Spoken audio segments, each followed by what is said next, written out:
الحمد لله رب العالمين والصلاة والسلام على سيد المرسلين وعلى آله وأصحابه أجمعين أما بعد বর্তমান যুগে বড় দুঃখজনক একটা বিষয় আম হিসাবে লক্ষ্য করা যায় যে কিছু সাধারণ মানুষ যারা না উলুমে হদিস নিয়ে পড়াশোনা করছেন, না উসুলে হদিস সম্বন্ধে কিছু জানেন, আর না ফিকা আর উসুলে ফিকা সম্বন্ধে তার কাছে কোনো পারদর্শিতা আছে, তারা নিজে নিজে হাদিস দেখিয়া হাদিসের ব্যাপারে সিদ্ধান্ত দেওয়া, হাদিসের বিশ্লেষণ করা আর হাদিস দেখিয়া মাসলা মাসাইল বয়ান করা পর্যন্ত আরম্ভ করে দেন।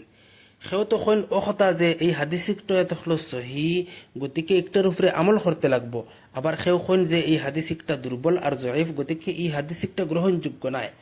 অথচ এই বিষয় একটা এত সহজ নয়। একটা হদিস সহি হওয়া আর এই হদিসের উপরে আমল করা জরুরি হওয়া দুই কথা এক নাই। অনেক সময় একটা হদিস সনদের দিক থেকে সহি হইলেও বিভিন্ন কারণে এই হদিসিকটার উপরে আমল করা হয় না। কোনো সময় এই হাদিসিকটা পরবর্তী বিধানের কারণে মনসুখ হয়ে যায়, কোনো সময় এই হদিসিকটার বিপরীত আরও শক্তিশালী দলিল থাকে, কোনো সময় এই হদিসিকটারে বিশেষ পরিস্থিতির উপরে মহমুল করা হয়, আবার কোনো সময় অন্যান্য হাদিস আর শরঈ দলিলগুলারে সামনে রাখিয়া এই হদিসের ব্যাখ্যা করা হয়। সুতরাং শুধু সহি শব্দ দেখিয়া আমল বা ফতোয়া দেওয়া সঠিক পদ্ধতি নাই। আর ও কারণেও মুহাদ্দিসিন ফুকাহার মুজতাহিদিন ওখলে একটা হদিসের উপরে হুকুম লাগানোর আগে তারা অনেক বিষয়ের সামনে রাখিয়া বিবেচনা করেন।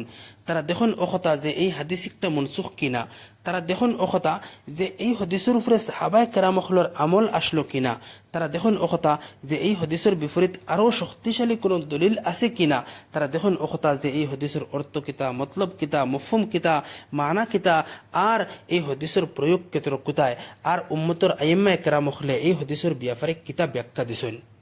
কিন্তু আশ্চর্যের বিষয় হচ্ছে ওটা যে বিষয়ে এক জমানার মধ্যে বড় বড় মুহাদ্দিসিন, বড় বড় ফুকাহা হলে দীর্ঘ গবেষণা করছেন, ও বিষয়ে আজ কিছু সাধারণ মানুষ কয়েকটা বাংলা অথবা ইংরেজি অনুবাদ পড়িয়া অথবা ইন্টারনেটের মধ্যে কিছু লেখা দেখিয়া নিজরে সিদ্ধান্ত দেওয়ার যোগ্য মনে করেন।